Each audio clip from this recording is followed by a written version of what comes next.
ਅੱਛਾ ਸਰਵਰ ਸਾਹਿਬ, ਇਹ ਕੀ ਮਾਮਲਾ ਹੈ? ਤੁਹਾਡੀ ਬੀਵੀ ਨੂੰ ਅਗਵਾ ਕਰ ਲਿਆ ਔਰ ਤੁਸੀਂ ਕਹਿ ਰਹੇ ਹੋ ਕਿ ਇਹ ਕੋਈ ਮਰਦ ਹਜ਼ਰਾਤ ਨਹੀਂ, ਇਹ तीन खवातीन है मुबैना तौर पे। ये कौन ने? एक जी शाजिया बीबी है, एक फरजाना बीबी है, एक तीन पार्टियां जी बुढ़ियां घर लै जांदी दम कर सानू ते खीर में जनाब उन्हें दम दी बजाय उन्हें दम करके ते गायब कर दिता जनाब तिन्ने बुढ़ियां।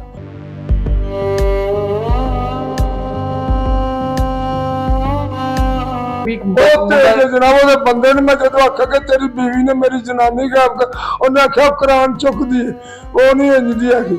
तो फिर मैनू आपे आंदा है पिछों भी इसे रौले च असीं निकले हैं।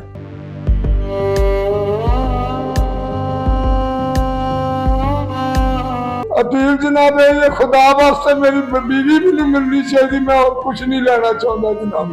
पूछे उन्होंने आखा मैं तेरे ते इल्जाम लावांगी कि तेरी बीवी मैनू तेरे नाल पसाउंदी, मैं तू पे मैनू छेड़दा है।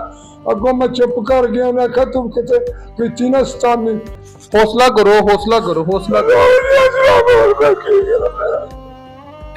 मेरा कोई हाथ नहीं आता था बगैर।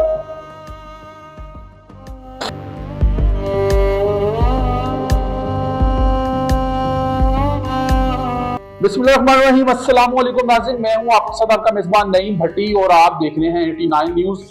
नाज़रीन, इस वक्त मैं थाना फिरोजवाला की हदूद में मौजूद हूं और मेरे साथ आप जिस बुजुर्ग शहरी को देख रहे हैं, इनकी बीवी को जो है वो मुबैना तौर पर अगवा कर लिया गया और अगवाकार जो है वो कोई मर्द हज़रात नहीं बल्कि इनके मुताबिक 3 औरतें हैं जिन्होंने इनकी बीवी को अगवा किया है। अब ये परेशान है, ज़ारो कतार रो रहे हैं और ये जो है सारा वाकया किस तरीके से रूनुमा हुआ, सारी कहानी जो है इनकी जुबानी जानते हैं कि इनकी बीवी किस तरीके से उनको मुबैना तौर पर अगवा कर लिया गया है, ये कैसे वाकया पेश आया और इनसे सारी बात और सारी हकीकत जो है इनसे जानते हैं और सारी कहानी इन्हीं की जुबानी जानते हैं। अस्सलाम वालेकुम जी। वालेकुम सलाम जनाब। की नाम है ਤੁਹਾਡਾ? मेरा नाम मोहम्मद सरवर है जनाब। अच्छा सरवर साहब, ਇਹ ਕੀ ਮਾਮਲਾ ਹੈ? ਤੁਹਾਡੀ ਬੀਵੀ ਨੂੰ ਅਗਵਾ ਕਰ ਲਿਆ ਔਰ ਤੁਸੀਂ ਕਹਿ ਰਹੇ ਹੋ ਕਿ ਇਹ ਕੋਈ ਮਰਦ ਹਜ਼ਰਾਤ ਨਹੀਂ, ਇਹ 3 ਖਵਾतीन है मुबैना तौर पे। ਇਹ कौन ने?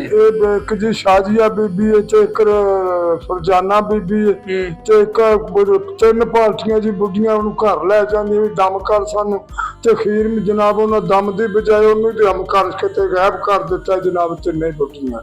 एक जिहड़ी सीनियर है शाजिया जी, उन्हें सारा ही पता है जनाब, वो दस नहीं रही। मैं बंदे भी खड़ के मिन्नत की कि दस मेरी बीवी कितने पहुंचाई है। वो चोरी मोटरसाइकिल से जेडे बंदे नूं लैके आउंदी सी, उस बंदे ने उन्हें पता सारा जान के नहीं दस रही जनाब। अच्छा मैनू एक गल दसो, हाँ जी ਤੁਸੀਂ ਉਸ ਟਾਈਮ ਕਿੱਥੇ ਸੀ? मैं भी काम ते हुंदा जनाब, बाहर मैं नौकरी मेहनत मजदूरी करदा। मैं ਕੀ ਕੰਮ ਕਰਦੇ ਹੋ? मैं कचहरी जनाब काम करदा। किस चीज दा? जी रोटी पानी कमाउंदा मंगाउंदा, खीर सैवियां दाल बेचदा। ओए होए, अच्छा। ते जनाब मैं माड़ा जी मेरी बीवी इंज दी नहीं सी, इन्हां ने जान के बुढ़ियां ने विगाड़ के उन्होंने, मैं आखदा रात नूं 12-12 बजे लै जांदियां सी ते मैं आंदा है एक दिन मैं गुस्से नाल बोलिया, मैं बह जा सी नहीं जान देनी। उन्होंने खुंद करा के ते जेहड़ी शाजिया बंदे नूं लैके मैं काम ते निकल जांदा ते मगरों मोटरसाइकिल ते बैठ के ते नाल बंदे लैके आउंदी, 1-2 बंदा की पता एक सी। ਤੁਹਾਨੂੰ ਪਤਾ ਨਹੀਂ ਸੀ ਪਹਿਲੇ? मैनू नहीं जनाब पता, मैं काम ते सिद्धा। ਇਹ ਤੁਹਾਨੂੰ ਗੱਲਾਂ ਕਿੰਨੇ ਦਸੀਆਂ? ਇਹ ਗੱਲਾਂ ਜੀ ਮਹੱਲੇਦਾਰਾਂ ਦੱਸੀਆਂ ਜਨਾਬ। ਮਹੱਲੇਦਾਰ ਦੱਸ? हाँ जी सर। अच्छा। ਉਹਨਾਂ ਆਖਿਆ ਵੀ ਉਹ ਬੁੱਢੀ ਮਗਰੋਂ ਨਹੀਂ ਲੈਂਦੀ, ਉਹ ਹੀ ਰਹਿੰਦੀ ਹੈ ਇੱਥੇ ਬੜੀ ਰਹਿੰਦੀ। ਕੀ ਨਾਮ ਉਹਦਾ? ਉਹਦਾ ਨਾਂ ਸ਼ਾजिया। ਸ਼ਾजिया। ਹਾਂਜੀ ਸ਼ਾजिया ਤੁਹਾਡੇ ਘਰ ਆਉਂਦੀ ਜਾਂਦੀ ਸੀ ਜਨਾਬ। ਤੇ ਜਿਹੜੀ ਤੁਸੀਂ ਆਪਣੀ ਬੀਵੀ ਨੂੰ ਮਨਾ ਨਹੀਂ ਕੀਤਾ? ਮੈਂ ਜਨਾਬ ਮੈਂ ਡਰਦਾ ਨਹੀਂ ਕਰਦਾ ਕਿ ਬੀਵੀ ਨੂੰ ਹੋਰ ਹੀ ਨਾ ਕੋਈ ਸਿਆਪਾ ਪਾ ਦੇਣ। ਤੇ ਪਹਿਲੀ ਸ਼ਾਦੀ ਹੈ? ਨਹੀਂ ਜਨਾਬ ਦੂਸਰੀ ਸ਼ਾਦੀ। ਪਹਿਲੀ ਬੀਵੀ ਕਿੱਥੇ ਹੈ? ਪਹਿਲੀ ਬੀਵੀ 18 ਸਾਲ ਹੋ ਗਏ ਫੌਤ ਹੋ ਗਈ। ਠੀਕ ਹੈ। ਇਹ ਦੂਸਰੀ ਸ਼ਾਦੀ ਇਹ ਦੂਸਰੀ ਜੇ ਵੀ ਤਲਾਕਸ਼ੁਦਾ ਸੀ ਜਨਾਬ। ਕਿੰਨੀ ਦੇਰ ਹੋ ਗਈ ਸ਼ਾਦੀ? 7 ਸਾਲ ਹੋ ਗਏ ਨੇ ਜਨਾਬ। 7 ਸਾਲ ਤੋਂ ਤੁਹਾਡੇ ਨਾਲ ਰਹੇ? ਨਾਲ ਜੀ ਕੋਈ ਫਰਕ ਨਹੀਂ ਉਹਨੇ ਕੀਤਾ। ਠੀਕ ਹੈ। ਮੇਰੀ ਲੱਤ ਟੁੱਟੀ ਹਸਪਤਾਲ ਚ ਮੇਰੇ ਖਿਦਮਤ ਕਰਦੀ ਰਹੀ। ਹਾਂ, ਇਹ ਰੋਸ਼ਨ ਬੀਬੀ ਤੁਹਾਡੀ? ਬਿਲकुल बिल्कुल। अच्छा, ਤੇ ਇਹ ਸ਼ਾजिया ਲੈ ਗਈ ਹੈ? शाजिया जनाब शाजिया। ਉਸ ਤੋਂ ਇਲਾਵਾ और एक फरजाना बीबी ਇਹਦੇ ਨਾਲ ਰਲੀ ਹੈ। ਠੀਕ ਹੈ। ਉਹ ਦੋਵਾਂ ਲੱਤਾਂ ਤੋਂ ਮਥਾਜ ਆਂਦੀ, ਮੇਰਾ ਵਿਆਹ ਕਰ ਦਿਓ, ਛੇਤੀ ਕਰੋ, ਮੈਨੂੰ ਵਿਆਹ ਕਰੋ। ਮੇਰਾ ਵੀ ਵਿਆਹ ਦਾ ਬੜਾ ਸ਼ਿਕ ਰੱਖਦੀ। ਉਹਦੇ ਘਰ ਵੀ 2 ਦਿਨ ਰਹੀ ਹੈ। ਉੱਥੋਂ ਫਿਰ ਮੈਂ ਜਾ ਕੇ ਗਾਲਾਂ ਕੱਢ ਕੇ ਉਹਨਾਂ ਨੂੰ ਤੇ ਉੱਥੋਂ ਵਾਪਸ ਬੁਲਾਈਏ। ਅੱਛਾ, ਪਹਿਲੇ ਕਿਹਦੇ ਘਰ ਚਲੀ ਗਈ ਸੀ? ਫਰਜ਼ੋਦ ਜਿਹੜੀ ਫਰਜ਼ਾਨਾ ਦੇ ਘਰ ਚਲੀ ਗਈ। ਮਥਾਜ ਦੋਵਾਂ ਲੱਤਾਂ ਤੋਂ ਵਿਆਹ ਦੀ ਮੇਰਾ ਕਰੋ ਵੀ ਸ਼ਾਦੀ ਕਬਰ ਕਰਾਉਂਦੀ ਸੀ। ਠੀਕ ਹੈ। ਇਹ ਜਨਾਬ ਜਿਹੜੀ ਇਹ ਫਿਰ ਮਗਰ ਭੈਣ ਨੇ ਬਣਾ ਕੇ ਲਾੜ ਪਿਆਰੇ ਨੂੰ ਤੇਲ ਆ ਕੇ ਘਰ ਮਲਦੀ ਸੀ ਮੇਰੇ ਸਾਹਮਣੇ, ਲੱਤਾਂ ਨੂੰ ਸਿਰ ਨੂੰ। ਫਿਰ ਇਹਨੇ ਮੇਰੇ ਨਾਲ ਇਹ ਜ਼ੁਲਮ ਕੀਤਾ, ਮੈਂ ਡੱਕਿਆ ਕਿ ਮੇਰੀ ਬੀਵੀ ਨੂੰ ਤੂੰ ਰਾਤ ਨੂੰ ਨਾ 12 ਵਜੇ ਆ ਕੇ ਬੁਲਾਇਆ ਕਰ। ਇਸ ਗੱਲ ਤੋਂ ਜਨਾਬ ਬੰਦੇ ਨੂੰ ਕਿਸੇ ਨੇ ਉਹਨੇ ਮਗਰ ਲਾ ਕੇ ਤੇ ਮੇਰੀ ਬੀਵੀ ਗਾਇਬ ਕਰਾਤੀ ਜਨਾਬ। ਨਹੀਂ, ਤੁਸੀਂ ਦੱਸ ਰਹੇ ਹੋ ਕਿ ਤੁਸੀਂ ਘਰ ਮੌਜੂਦ ਨਹੀਂ ਸੀ? ਨਹੀਂ ਜਨਾਬ, ਮੈਂ ਨਹੀਂ ਕਰਨਾ। ਤੁਸੀਂ ਕੰਮ ਤੇ ਗਏ ਸੀ? ਕੰਮ ਤੇ ਜਨਾਬ ਮੈਂ ਇੱਥੇ ਰਹਿੰਦਾ ਹੀ ਨਹੀਂ, ਮੈਂ ਘਰ ਮੈਂ ਚੱਲ ਕੰਮ ਕਰ, ਰੋਟੀ ਕਿੱਥੋਂ ਖਾਣੀ, ਮੈਂ ਕਿਰਾਏ ਤੇ ਮਕਾਨ 8,000 ਕਿਰਾਇਆ ਦੇਣਾ ਜਨਾਬ। ਮੈਂ ਮਾੜਾ ਬੰਦਾ, ਮੈਂ ਕਿ ਮੇਰੀ ਲੱਤ ਮੇਰੀ ਟੁੱਟੀ ਹੈ ਜੀ, ਮੈਂ ਆਪਣੀ ਟੁਰਿਆ ਫਿਰ ਮੇਰੀ ਲੱਤ ਜਨਾਬਾ ਵੇਖੋ ਵਿੱਚ ਪਲੇਟਾਂ ਪਈਆਂ ਨੇ ਜੀ। ਇਹ ਵਿਸਾਖੀ ਵੀ ਤੁਹਾਡੀ ਹੈ? ਇਹ ਵਿਸਾਖੀ ਮੇਰੀ ਜਨਾਬ, ਇਹਦੇ ਨਾਲ ਮੈਂ ਚੱਲ ਮੈਂ ਮਜਬੂਰ ਹੋ ਕੇ ਜਨਾਬ, ਮੇਰੀ ਬੀਵੀ ਮੈਨੂੰ ਚਾਹੀਦੀ, ਮੈਂ ਦੌਲਤ ਨਹੀਂ ਲੈਣੀ ਚਾਹੁੰਦਾ ਜਨਾਬ। ਮੇਰੀ ਵਫਾਦਾਰ ਸੀ, ਇਹਨਾਂ ਨੇ ਵਿਗਾੜੇ, ਇਹਨਾਂ ਗਾਇਬ ਕਰ ਦਿੱਤੀ। ਤੁਸੀਂ ਉਹਨਾਂ ਕੋਲ ਜਾ ਕੇ ਪੁੱਛਿਆ? ਜਨਾਬ ਮੈਂ ਪੁੱਛਿਆ, ਉਹਨਾਂ ਨੇ ਆਖਿਆ ਮੈਂ ਤੇਰੇ ਤੇ ਇਲਜ਼ਾਮ ਲਾਵਾਂਗੀ ਕਿ ਤੇਰੀ ਬੀਵੀ ਮੈਨੂੰ ਤੇਰੇ ਨਾਲ ਫਸਾਉਂਦੀ ਸੀ, ਮੈਂ ਤੂੰ ਮੈਨੂੰ ਛੇੜਦਾ ਹੈ। ਅੱਗੋਂ ਮੈਂ ਚੁੱਪ ਕਰ ਗਿਆ। ਉਹਨੇ ਆਖਿਆ ਤੂੰ ਕਿਤੇ ਕੀਤੀ ਨਾ ਸਤਾਨੀ ਤੇ ਤੈਨੂੰ ਅਸੀਂ ਉਲਟਾ ਫੜਾ ਦਾਂਗੇ। ਮੈਂ ਜਨਾਬ ਸ਼ਰਮ ਦਾ ਮਾਰਾ ਗੈਰਤ ਦਾ ਮਾਰਿਆ, ਕਿਤੇ ਭੱਜ ਦੌੜ ਨਹੀਂ ਕੀਤੀ। ਇੰਨੇ ਚਿਰ ਦਾ ਮੈਂ ਚੁੱਪ ਰਿਹਾ। ਉਹ ਜਿਹੜੀ ਤਰੀਕ ਲਿਖੀ ਹੈ ਜਨਾਬ ਈਦ ਦੇ ਨੇੜੇ ਪਹਿਲੀ ਜੁਮੇਰਾਤ, ਉਸ ਜੁਮੇਰਾਤ ਗਈ ਹੈ ਜਨਾਬ। ਮੈਂ ਚੁੱਪ ਕਰਕੇ ਕਮਲੰਗ ਰਿਸ਼ਤੇਦਾਰਾਂ ਦੇ ਅੱਗੇ ਪਿੱਛੇ ਭੱਜ ਦੌੜ ਕੀਤੀ ਹੈ। ਫਿਰ ਮੈਨੂੰ ਮਹੱਲੇਦਾਰ ਇੱਕ ਬੱਚਾ ਆਪਣਾ ਆਬਦ ਸੈਨ, ਉਹਨੇ ਵੀ ਦੱਸਿਆ ਕਿ ਬੁੱਢੀ ਪਿਛਲੀ ਕਰਕੇ ਮੋਟਰਸਾਈਕਲ ਲੈ ਕੇ ਆਉਂਦੀ ਤੇ ਆਂਦੀ ਸੀ ਹਕੀਮ ਸਾਦੀਆ ਬੀਬੀ ਬਹੁਤ ਤੇਜ਼ ਜਨਾਬ। ਉਹਦੇ ਬੰਦੇ ਨੇ ਮੈਂ ਜਦੋਂ ਆਖਿਆ ਕਿ ਤੇਰੀ ਬੀਵੀ ਨੇ ਮੇਰੀ ਜਨਾਨੀ ਗਾਇਬ ਕਰ, ਉਹਨੇ ਆਖਿਆ ਕੁਰਾਨ ਚੁੱਕਦੀ ਹੈ, ਉਹ ਨਹੀਂ ਇੰਜਦੀ ਹੈਗੀ। ਤੇ ਫਿਰ ਮੈਨੂੰ ਆਪੇ ਆਂਦਾ ਹੈ ਪਿੱਛੋਂ ਵੀ ਇਸੇ ਰੌਲੇ ਚ ਅਸੀਂ ਨਿਕਲੇ ਆ, ਉਹ ਵੀ ਕਿਰਾਏ ਤੇ ਰਹਿੰਦੇ ਨੇ ਜਨਾਬ।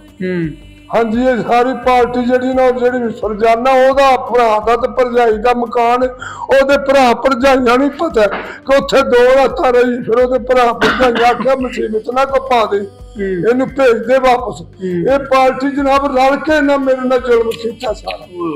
ਫਰਜ਼ਾਨਾ ਅੱਗਲ ਹੱਥ ਆ ਜਿਹੜੀ ਇਹਨਾਂ ਸ਼ਾਹਜੀਆ ਅੱਗਲ ਹੱਥ ਲੱਗੀ, ਇਹ ਬੰਦੇ ਲਿਆ ਕੇ ਜਨਾਬ ਮੇਰੇ ਮਗਰੋਂ ਮੈਂ ਚੁੱਲ ਜਾਂਦਾ ਕੰਮ ਤੇ ਮਗਰੋਂ ਲੈ ਕੇ ਆਉਂਦੀ ਰਹੀ। ਮੈਨੂੰ ਕੋਈ ਬੱਚੇ ਵੀ ਦੱਸਿਆ ਇਸ ਇਹਨੂੰ ਕੁਰਾਨ ਚੁਕਾ ਕੇ ਪੁੱਛਿਆ। ਅੱਛਾ, ਫਿਰ ਜਨਾਬ ਮੈਂ ਰੁਕੀ, ਮੈਂ ਨਸ ਭੱਜ ਕਰ ਪੁਲਿਸ ਕੋ ਗਏ ਹੋ? ਥਾਣੇ ਗਏ? ਪੁਲਿਸ ਕੋਲ ਜਨਾਬ ਮੈਂ ਨਹੀਂ ਗਿਆ, ਮੇਰੀ ਮਦਦ ਕੋਈ ਨਹੀਂ ਸੀ। ਪੁਲਿਸਾਂ ਨਹੀਂ ਸਰਕਾਰ ਸੁਣਦੀਆਂ ਛੇਤੀ ਮਾਰੇ ਦੀਆਂ। ਤਗੜੇ ਦੀ ਬਿਲਡਿੰਗ ਬਣਦੀ 3ਰੇ ਮੰਜ਼ਿਲ ਤੇ ਸੱਜਣ ਬੇਲੀ ਆਖਦੀ ਪੈਸੇ ਦੀ ਜ਼ਰੂਰਤ ਤੇ ਮਾਰੇ ਦਾ ਮਕਾਨ ਦੇ ਜੇ ਤੇ ਕੋਈ ਪੁੱਛਦਾ ਨਹੀਂ। ਮੇਰਾ ਘਰ ਜੁੜ ਗਿਆ, ਮੈਨੂੰ ਕਿਸੇ ਨੇ ਪੁੱਛਿਆ ਜਨਾਬ। ਮੈਂ ਰੁਲ ਕੇ ਮਰਨ ਦਿਆ ਕੱਲਾ ਜਨਾਬ, ਮੇਰਾ ਕੋਈ ਇੱਥੇ ਆਸਰਾ ਨਹੀਂ। ਤੁਸੀਂ ਆ ਮੌਕਾ ਵੇਖ ਲਓ, ਮੈਂ ਕੱਲਾ ਹੀ ਇੱਥੇ। ਉਹ ਬੱਚਾ ਵੀ ਟੁਰ ਜਾਂਦਾ ਆਪਣੀ ਮਸ਼ੀਰਾ। ਮੈਂ ਇੱਥੇ ਕੱਲਾ ਬੜਾ ਪਰੇਸ਼ਾਨ ਰੋਂਦਾ ਰਿਹਾ, ਦਿਨ ਰਾਤ ਸੌਂਦਾ ਨਹੀਂ ਕਿ ਮੇਰੀ ਬੀਵੀ ਵਫਾਦਾਰ ਸੀ, ਉਹਨੂੰ ਕੀਤਾ ਕੀ ਗਿਆ, ਕੀ ਇਹਨਾਂ ਨੇ ਉਹਨੂੰ ਕਰ ਦਿੱਤਾ। ਇਹ ਸ਼ਾਦੀਆਂ ਨੂੰ ਪਤਾ ਜਿੱਥੇ ਵੀ ਹੈ ਜਨਾਬ, ਮੈਂ ਕੁਰਾਨੋਂ ਮੰਨੇ ਨੂੰ ਪਤਾ ਜਿੱਥੇ ਵੀ ਸਾਦੀਆਂ। ਹਾਂਜੀ, ਸ਼ਾਦੀਆਂ ਨੂੰ ਪਤਾ ਜਨਾਬ, ਇਹ ਦੱਸਦੀ ਨੇ। ਕੋਈ ਅਪੀਲ ਕਰਨਾ ਚਾਹੁੰਦੇ ਹੋ? ਅਪੀਲ ਜਨਾਬ ਇਹ ਖੁਦਾ ਵਾਸਤੇ ਮੇਰੀ ਬੀਵੀ ਮੈਨੂੰ ਮਿਲਣੀ ਚਾਹੀਦੀ, ਮੈਂ ਹੋਰ ਕੁਝ ਨਹੀਂ ਲੈਣਾ ਚਾਹੁੰਦਾ ਜਨਾਬ। ਆਪਣੇ ਹੱਕ ਦੀ ਮੇਰੀ ਬੀਵੀ, ਮੇਰਾ ਨਿਕਾਹ ਦੇਣਾ ਹੋਇਆ, ਉਹਦੀ ਮਾਂ ਮੈਨੂੰ ਫੜਾ ਗਈ ਤੇ ਮਰ ਗਈ ਹੈ। ਮਾਂ ਮਰ ਗਈ, ਪਿਓ ਮਰ ਗਿਆ, ਇੱਕ ਭਰਾ ਮਰ ਗਿਆ। ਹੁਣ ਇਹਨਾਂ ਦੀ ਉਂਗਲੋਂ ਮੈਨੂੰ छड़ नहीं सकती जनाब। तो नाज़रीन, आपने गुफ्तगू मुलाहिज़ा फरमाई है, ये वो बुजुर्ग शहरी हैं जो कि इस वक्त ज़ारो कतार रो भी रहे हैं, परेशान हैं और माजूर हैं, और ये आप देख सकते हैं कि ज़ारो कतार रो रहे हैं और बता रहे हैं हौसला करो, हौसला करो, हौसला करो। मेरा कोई आसरा नहीं होगा था, मैं माड़ा बंदा जनाब, अपनी मेहनत मजदूरी कर रखना। बीवी ने महल्ले च पूछा जान के मैं उन्होंने रोटियां कपड़ा दुध बाहर शह लिया के देंदा रहा घर बैठी। मैं ओदी बड़ी खिदमत करता और भावे झूठी सच्ची आदि मैं अल्लाह तो दमदरू ना जी ना शोधी मरीद आ। शादियों पक्का पता जनाब कितने है मेरी जनाब। हो नाज़रीन, तो ये हालात हैं, आप देख सकते हैं कि ज़ारो कतार रो रहे हैं और अपनी बीवी को याद करके रो रहे हैं। और इनका कहना है कि इनकी बीवी को 3 औरतें जो हैं उन्होंने मुबैना तौर पर इनकी बीवी को अगवा कर लिया है और ये माजूर हैं। और आप देख सकते हैं कि इनकी बैसाखी भी आपको नज़र आ रही होगी और मेहनत कश हैं और इनके पास इतने पैसे नहीं हैं, इतने वसाइल नहीं हैं कि ये जो हैं वो पैसे खर्च कर सकें और अपनी बीवी को ढूंढ सकें। और इनका मुतालबा यही है कि SHO थाना फिरोजवाला उनसे और इसके अलावा वज़ीर पंजाब मरियम नवाज साहिबा से, DPO शेखुपुरा से कि इनकी बीवी को जो है वो जल्द अज जल्द जो है वो बाजियाब करवाया जाए। और वो खवातीन जिनके ऊपर इनकी तरफ से इल्ज़ाम लगाया जा रहा है कि उन 3 खवातीन ने जो है इनकी बीवी को अगवा किया है, उनको जो है वो पकड़ा जाए, उनको शामिल तफ्तीश किया जाए और इनका मुकदमा जो है वो दर्ज किया जाए और उनकी बीवी को जो है जल्द अज जल्द जो है बाजियाब करवाया जा सके ताकि ये जो है वो सुख का सांस ले सके। अभी आप देख सकते हैं कि यादारों कतार रो रहे हैं। इस वीडियो को ज्यादा से ज्यादा शेयर कीजिएगा और ताकि जो है इन बुजुर्ग शहरी को जो है वो इंसाफ मिल सके। कमेंट सेक्शन में अपनी राय से जरूर आगाह कीजिएगा। अपने मेजबान नईम भट्टी को दीजिए इजाजत। अल्लाह निगहबान।